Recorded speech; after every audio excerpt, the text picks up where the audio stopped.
before you book that flight, there's something worth knowing. Racism is one of the most under-discussed factors in travel planning, not because it doesn't exist, but because most travel content glosses over it. Today, we're not doing that.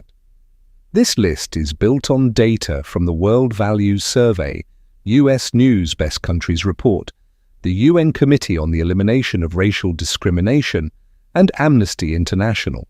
These aren't opinions, they're documented patterns. If you're a traveler of color, a solo explorer, or simply someone who wants to move through the world with open eyes, this is information worth having. One thing before we get into the list: measuring racism across countries is genuinely difficult. No single metric captures the full picture. So we've cross-referenced multiple sources: the World Values Survey, which asked respondents across more than 80 countries whether they'd be comfortable with a neighbor of a different race; the US News Racial Equity Rankings, drawn from surveys of nearly 17,000 people across 89 countries; Amnesty International field reports; and UN committee findings. Where the data converges, we've included it. Where it's disputed, we'll say so. This is not a list designed to discourage travel, it's designed to inform it. We start in Eastern Europe, a country that rarely makes travel headlines but consistently appears in human rights reporting. Belarus ranks poorly on racial equity largely because of the treatment of ethnic minorities by both the government and segments of the general population. The Romani, Polish, and Lithuanian communities inside Belarus face documented patterns of discrimination. And unlike many countries that at least have enforcement mechanisms on paper, Belarus has a notable gap between its stated legal protections and how those protections are actually applied. A 2023 US State Department report documented frequent harassment, arbitrary detentions, and forced fingerprinting of Roma communities by law enforcement. Belarusian law technically prohibits discrimination on national grounds, but those protections are described by human rights monitors as inconsistently and arbitrarily enforced. Belarus does not appear in the top 50 of the US News Racial Equity Index among the 89 countries assessed. Most Western tourists won't face overt hostility. The challenge for travelers of color is subtler: limited legal recourse if discrimination occurs, a state apparatus that has shown little interest in accountability, and very low levels of ethnic diversity, meaning that in smaller towns you may be a genuine novelty. That's not always a problem, but in a country with this enforcement record, it's worth knowing.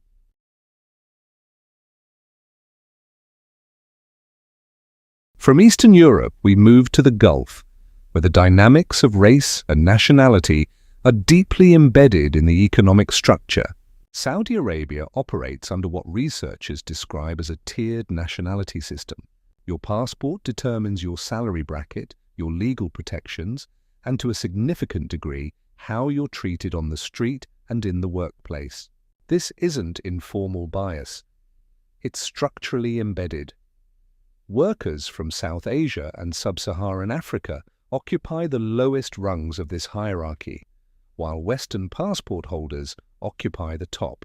In November 2024, the UN Committee on the Elimination of Racial Discrimination formally reviewed Saudi Arabia and identified more than 20 areas of concern in its concluding observations.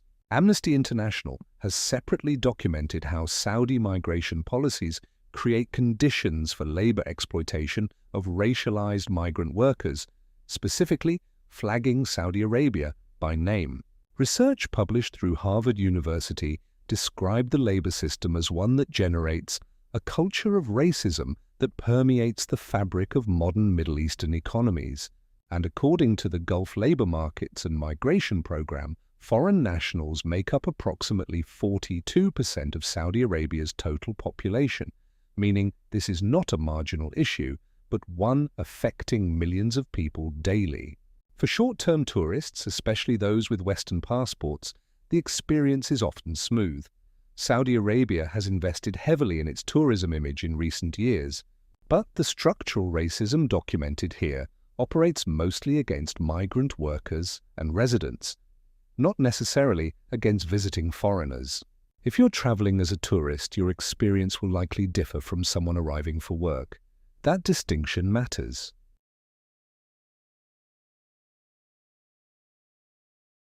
Qatar sits in a similar position to Saudi Arabia, wealthy, modernizing rapidly, and built on a labor system that human rights organizations have documented extensively. Qatar's population is roughly 88% foreign nationals. Citizens are a small minority in their own country. And yet, the kafala system, a sponsorship model that ties a migrant worker's legal status to their employer, has created documented conditions of exploitation disproportionately affecting workers from South Asia and Africa.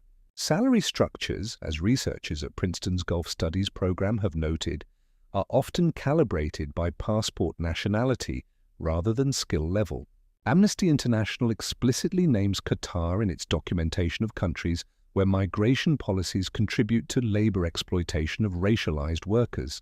A Harvard International Review analysis described the kafala system as institutionalizing contemporary forms of servitude, with South Asian and African laborers bearing the greatest burden. Domestic workers, predominantly women from the Philippines, Ethiopia, and Indonesia, are particularly vulnerable, with limited access to legal protection. Again, as a tourist, your experience in Doha's malls, hotels, and attractions will likely be positive. Qatar has a significant interest in its international image. The racism documented here is primarily structural and economic, felt most sharply by those living and working there, not those visiting for a week. But for anyone considering a longer stay, a work contract, or relocating, the data paints a different picture.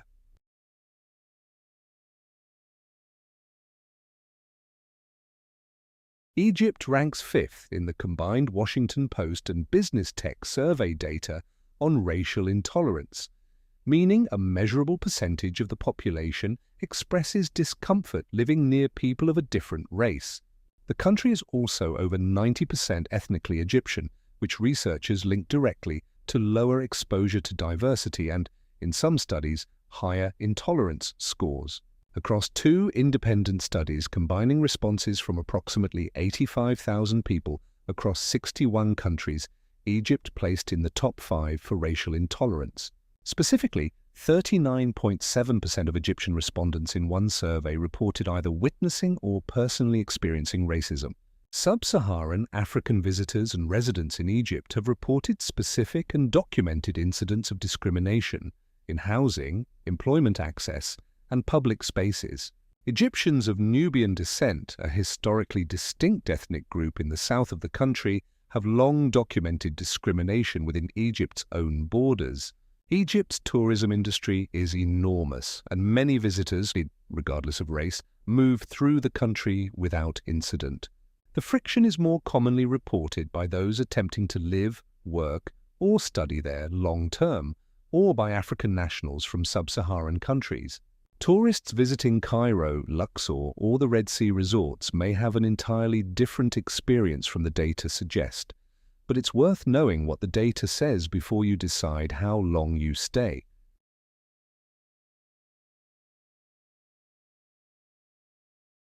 Libya is a more difficult entry on this list, not because the data is unclear, but because the country's current instability makes it uniquely high risk. Libya scores high on racial intolerance in survey data, and the country's political fragmentation since 2011 has created an environment where protections for migrants and travelers of color are effectively non-existent in large parts of the country. Sub-Saharan African migrants attempting to cross through Libya toward Europe have been extensively documented by the UN as facing violence, detention, and slavery-like conditions. In the combined survey data, 54% of Libyan respondents said they would not be comfortable living next to someone of another race, one of the highest figures recorded across all 61 countries surveyed. Separately, a Washington Post survey placed Libya 4th on its racial intolerance ranking. The UN and human rights organizations have extensively documented anti-black racism in Libyan detention centers and in the informal militia-controlled zones that operate across much of the country's south. Libya is not a functioning tourist destination in the conventional sense. Most governments currently advise against all travel there. This entry is less about should you go, most travelers aren't going, and more about understanding why Libya appears repeatedly in data on racial violence and intolerance. For anyone transiting through North Africa, it's a critical piece of geographical context.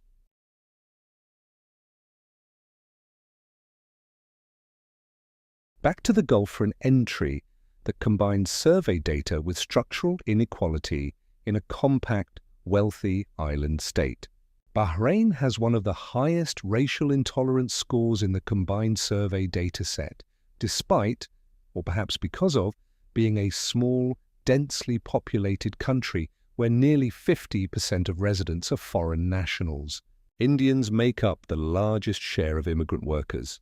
The gap between how Western expats and South Asian or African workers are treated, legally, socially, and economically, is significant and well documented.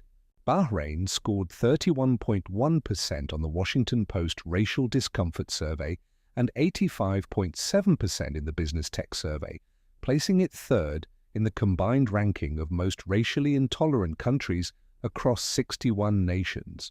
The UN Committee on the Elimination of Racial Discrimination has reviewed Bahrain's record and documented concerns about the treatment of migrant workers. Like its Gulf neighbors, Bahrain's kafala system ties migrant workers' legal status to their employer, creating structural conditions for exploitation. Bahrain presents itself as a relatively open, cosmopolitan destination by Gulf standards.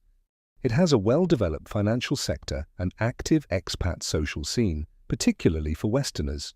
The lived experience for a Western tourist spending a weekend in Manama will look very different from the experience of a South Asian construction worker on a 2-year contract. Both realities exist simultaneously. Which one applies to you depends entirely on your passport and your purpose.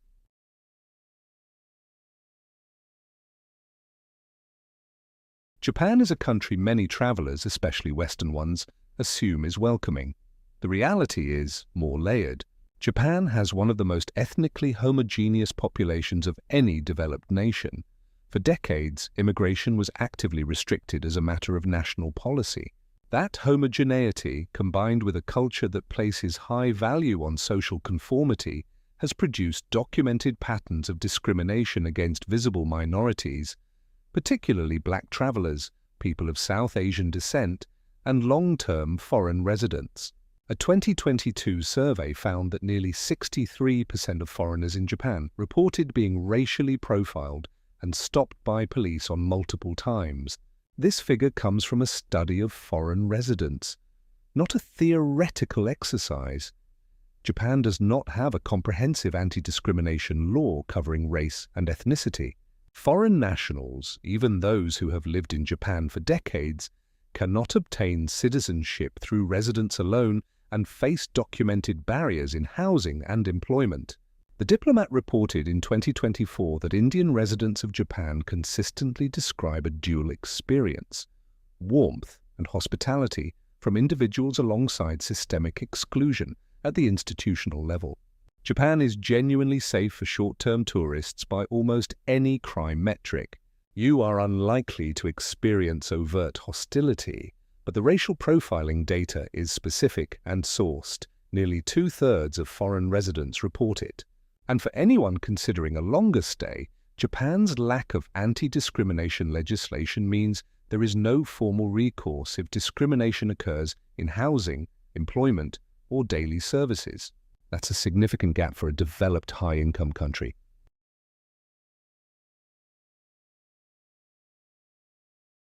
China ranks third, and its entry on this list is supported by both documented incidents and academic research. Anti-black racism in China has been studied by sociologists and flagged by diplomats. The intersection of low ethnic diversity, rising nationalism, and long-standing colorism, a preference for lighter skin deeply rooted in Chinese cultural history, creates conditions where black and darker-skinned visitors regularly report discrimination. This isn't anecdotal, it's been documented at the government level by multiple African countries. During the COVID-19 period, authorities in Guangzhou implemented quarantine rules that targeted African nationals specifically, requiring mandatory quarantine for Black Africans regardless of travel history, while denying them access to public spaces and allowing landlords to evict them.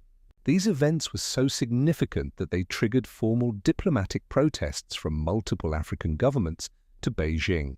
Academic research published in peer-reviewed journals has documented how Chinese employers in Africa deploy racial stereotypes against local employees, and how Chinese social media platforms amplify anti-Black sentiment. The US News Racial Equity Rankings place China among the lower-ranked countries for racial equity in its 89-country assessment. China's major cities, Beijing, Shanghai, Shenzhen, are increasingly internationally connected, and many Black travelers report positive experiences, particularly as tourists. The documented racism is more acute in smaller cities, in employment contexts, and in institutionalized policy decisions rather than individual interactions. The scale of the problem varies enormously by region and context, but the Guangzhou events were not isolated. They were government-directed and sparked formal international response.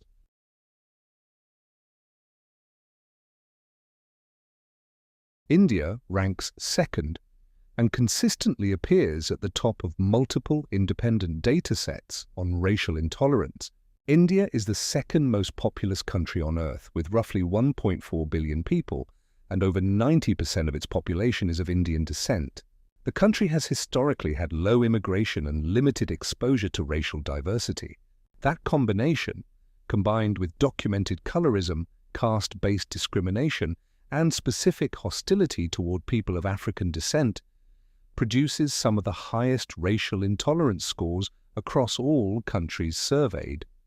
Across the combined Washington Post and Business Tech surveys, covering approximately 85,000 respondents from 61 countries, India ranked first for racial intolerance. Approximately 43.6% of Indian respondents said they would not be comfortable living next to someone of a different race or ethnicity. African students studying in Indian cities have documented specific, recurring incidents of harassment and violence, some of which have been reported by their home governments to the Indian Ministry of External Affairs. Separately, the US News Best Countries report places India low on its racial equity rankings among the 89 countries assessed. India is a deeply complex country, one of the most visited in the world, with a tourism infrastructure that welcomes hundreds of millions of people. The vast majority of tourists visit India without incident. But the data on how people of African descent and darker-skinned visitors more broadly are treated in specific urban contexts is specific and consistent across multiple independent sources. For solo Black travelers especially, doing city-level research before arrival, not just country-level, is worthwhile.